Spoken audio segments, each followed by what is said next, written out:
Hi, thanks for coming to this virtual session. My name is Emily Liquin and I'm a graduate student at Princeton University. Today I'll be presenting a paper in collaboration with Fred Callaway and Dr. Tanya Lombroso titled Quantifying Curiosity, a formal approach to dissociating causes of curiosity. Last year, I was sitting in my favorite coffee shop in Princeton when a kid, probably around 4 years old, walked in with his dad. There were maybe 10 or 12 people in the pretty small coffee shop, and when they walked in, the kid's eyes grew wide, and he turned to his dad and asked, "Why are there so many people in here?" As someone who's interested in question asking and curiosity, this got me thinking, what was it that triggered this child's curiosity? Was it that he was surprised? Perhaps he only expected to see a few people in such a small coffee shop, and so the number of people present violated his expectations. Or maybe he was uncertain. Maybe he just wasn't sure about the cause of the crowded shop. Was it because it was Saturday as opposed to some other day, or instead because it was 11 a.m. as opposed to some other time? Or perhaps he was curious because he thought asking the question might provide him with an opportunity to learn something, for example, about where people tend to gather more generally. In fact, if we look to previous research on what triggers curiosity, which we define as the phenomenological experience of desiring information for the purpose of learning, there's evidence that surprise, uncertainty, and expected learning are all related to curiosity and exploration, at least in adults, if not in children. However, these features have typically been measured in isolation, and in most contexts, surprise, uncertainty, and expected learning are all closely related to each other as well. To illustrate, when an observation is surprising, for example if you get a terrible cup of coffee from what's typically your favorite reliable coffee shop, you're also probably uncertain about what caused the terrible coffee, and pursuing inquiry, for example asking if the shop is using different coffee beans, is expected to lead to learning. So the main aim of this project is to begin to tease these features apart, and to the extent that this is possible, to test which features are most important in triggering curiosity. This research will not only refine theories of curiosity, but also shed light on the features of the environment that predict information search and learning. In this project, we'll ask 3 questions. First, can surprise, uncertainty, and expected learning be pulled apart in a computational model? And second, is curiosity related to surprise, uncertainty, and expected learning as operationalized by the model? Third, we'll focus on one important distinction between these potential triggers of curiosity. If curiosity, at a computational level, has the function or goal of motivating learning, we can ask, when should curiosity be triggered? And the answer to this question is that curiosity should be triggered precisely when it's expected that learning will occur. And so we might refer to expected learning as an optimal candidate trigger of curiosity. But you don't know exactly how much you'll learn if you pursue your curiosity. And so to estimate this, you have to consider all the different possible outcomes. For example, considering how much you would learn from every possible answer to a question. This might be computationally very costly, so features like surprise and uncertainty might be pretty good guides to when learning is likely to occur that are easier to compute or more robust to error. So we might refer to these as heuristic candidate triggers of curiosity that have the potential to get us pretty close to situations that will lead to learning most of the time. So finally, we'll ask whether curiosity tracks optimal features, that is expected learning, or heuristic features like surprise or uncertainty. Our methods for the 2 experiments I'll talk about today were adapted from a 2019 paper by Dorfman and colleagues. In our method, the participant is asked to imagine that they're supervising a team of gold miners, and the participant and their miners are responsible for mining from 2 mines. Each mine has a different probability of producing gold theta and a corresponding probability of producing rocks. On each turn, the participant selects a mine, and they receive either rocks or gold. So this is a standard reinforcement learning task, and by receiving rocks or gold over time, the participant can learn the value of each mine, that is, how likely it is to produce gold. In fact, one of the mines always has a 70% chance of producing gold, and the other has a 30% chance of producing gold. However, there's also an outside influence on the mines. On 30% of trials, the outcomes are caused by an intervening agent, either a bandit, a tycoon, or a sheriff, between subjects, and these outcomes do not reflect the underlying probability of receiving gold from the chosen mine. So when the bandit intervenes, there's a 0% chance of receiving gold from either mine. When the tycoon intervenes, there's a 100% chance of receiving gold from either mine, and when the sheriff intervenes, there's a 50% chance of receiving gold from either mine. Though participants know that the relevant intervening agent only comes on 30% of trials, they don't know which trials are which. And so after each turn, we can ask participants, how curious are you about why this outcome occurred? That is, about whether or not the intervening agent, in this example the bandit, intervened. So this is our measure of curiosity. Notably, we're not asking about curiosity about the outcome, that is whether they'll receive rocks or gold. We're asking about curiosity about the cause of the outcome, after the outcome has occurred. Now we can predict curiosity by fitting a Bayesian reinforcement learning model to the sequence of choices and rewards observed by participants and estimating several features that capture surprise, uncertainty, and expected learning. So I'll briefly go through the computational model, which was also adapted from Dorfman and colleagues' 2019 paper. The model is trying to estimate theta, which is defined as the value of the mine, that is, its probability of producing reward on trial T when the intervening agent, for the sake of example the bandit, is not present. Z is a latent variable that is Bernoulli distributed according to epsilon, which is the probability of the bandit intervening on a given trial. This is fixed at 0.3. We can define the probability of reward when the intervening agent is present, which for the bandit is 0. For the tycoon, this is 1, and for the sheriff, this is 0.5. And what we want to estimate is the posterior distribution on theta given all observed rewards up until time t, which we can estimate by marginalizing over the possible history of interventions. From this model, we can extract estimates of features that should be relevant for predicting curiosity. For surprise, we can measure the reward prediction error magnitude, which is defined as the absolute value of the difference between the actual reward and the expected reward based on prior observations. To capture uncertainty, we can take advantage of the information theory quantity entropy, which captures how much uncertainty there is in a random variable. To illustrate, the probability distribution on the left is high in entropy because there are many possible values that are assigned similar probabilities, while the probability distribution on the right is low in entropy because there's a very narrow range of values with quite high probability. Using this measure of entropy, we can capture uncertainty about 3 different variables.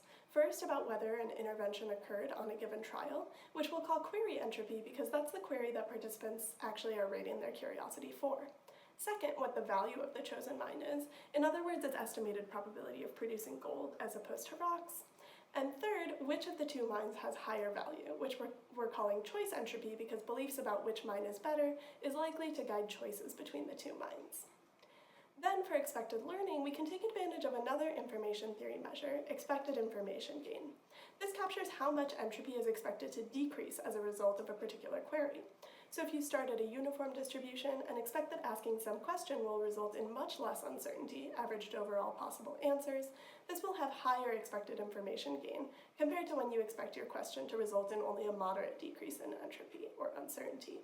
And again, as with uncertainty, we can measure expected information gain about whether the intervention occurred, what the value of the chosen mine is, and which mine is more valuable.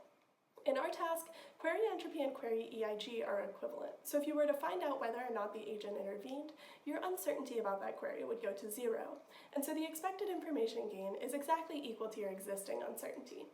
But beyond tracking uncertainty or expected learning about the specific query, it's possible that curiosity also tracks learning goals beyond the immediate target of inquiry. And importantly, value entropy and value EIG are distinct, as are choice entropy and choice EIG. Finding out whether an intervention occurred on any given trial will give you some information that reduces your uncertainty about the mine value and about choice, but not perfect information. So these in particular provide a good test for whether curiosity tracks expected learning as opposed to uncertainty. So to recap, participants see a sequence of choices and rewards from 2 mines. In experiment 1, participants actually see choices and rewards generated by participants in Dorfman et al.'s original study. In experiment 2, participants choose between the 2 mines themselves. And on 30% of trials, the observed rewards are caused by a hidden intervening agent between subjects, either a bandit, a sheriff, or a tycoon. If you've read our proceedings paper, the 2 studies reported there are similar to those I'm presenting today, but we only had the bandit condition in those experiments. After each choice and reward, participants rate their curiosity about the cause of the reward. For example, here are curiosity ratings from 1 participant over the 50 trials. And then we fit an ideal learner model, which estimates surprise, uncertainty, and expected learning. So for example, here are trajectories for surprise, value uncertainty, and value EIG over the same 50 trials. And what we want to test is whether these model estimated features are related to the curiosity reported by participants. Now I'll go through the results of experiments 1 and 2 in parallel, where again we're asking, first, how well are surprise, uncertainty, and expected learning pulled apart in our model? That is, even though these features are defined as mathematically distinct in the model, how highly correlated are they? Second, is curiosity related to surprise, uncertainty, and expected learning? And third, does curiosity track optimal features, that is expected learning, or heuristic features like surprise and uncertainty? To answer our first question, we estimated the bivariate correlations between each feature from the model. What we see in both experiments 1 and 2 is that these features are mostly positively correlated, which isn't really surprising because we started from the premise that these are hard to tease apart in general. However, we see that most of the correlations max out around 0.6 or 0.65, and only value EIG and choice EIG are quite highly correlated, approaching 0.8. So we can conclude from this that the features are distinct enough that we can at least meaningfully ask the remainder of our questions. Next, we ask whether curiosity is related to surprise, uncertainty, and expected learning. To orient you to these plots, I'll be showing the model estimated feature on the x-axis and curiosity ratings, which are z-scored within participants, on the y-axis. And I'll be plotting scatter plots with the estimated regression line. What we see for surprise is that, as estimated by the model, surprise is positively related to curiosity. Next, we tested the association between curiosity and query uncertainty, value uncertainty, and choice uncertainty. And again, across both experiments, we see a positive association with curiosity across the board. And finally, we turn to expected learning, where again we have query EIG, which is equivalent to query uncertainty, value EIG, and choice EIG. And again, we see these variables are positively related to curiosity across both experiments. This replicates prior research, showing that each of these features is positively related to curiosity, although the effect size for the expected learning features were the largest, followed by surprise, then uncertainty. But next, we'll estimate several regression models, including multiple features in a single model, to see if we can tease apart their influence on curiosity. In particular, we asked whether curiosity tracks optimal features or heuristic features, like surprise and uncertainty. First, we fit a regression model with all 3 expected information gain features in a single regression model. I'll be plotting the regression coefficients on the x-axis, and you can see the model predictors along the y-axis. We see that the optimal features explain 23% of the variance in curiosity in study 1, especially driven by query EIG and value EIG, and 14% of the variance in study 2 driven by the same features. Next, we fit a model with only the heuristic features. Here we see that surprise and value uncertainty are significant predictors of curiosity across both studies. But together, these 3 predictors explain only 6% of the variance in curiosity ratings. Now let's compare these models to a full model with all 6 features. I'm going to show you the same models as on the previous slides again, and the full model with all 6 features in black. And what we see is that in experiment 1, the optimal features, particularly query EIG and value EIG, are strong predictors of curiosity, even controlling for all other features, while the heuristic features are either non-significant or weak predictors when controlling for all other features. In addition, the full model explains just as much variance in curiosity as the optimal features only model, and much more than the heuristic features only model. In experiment 2, we see similar results, although the heuristic features seem to be more strongly related to curiosity, and value EIG is correspondingly slightly weaker as a predictor of curiosity when controlling for the other features. However, we do see similar results when we look at the total variance explained. These results suggest that the heuristic features may play some small to moderate role when controlling for all other features, but curiosity seems to most closely track optimal features.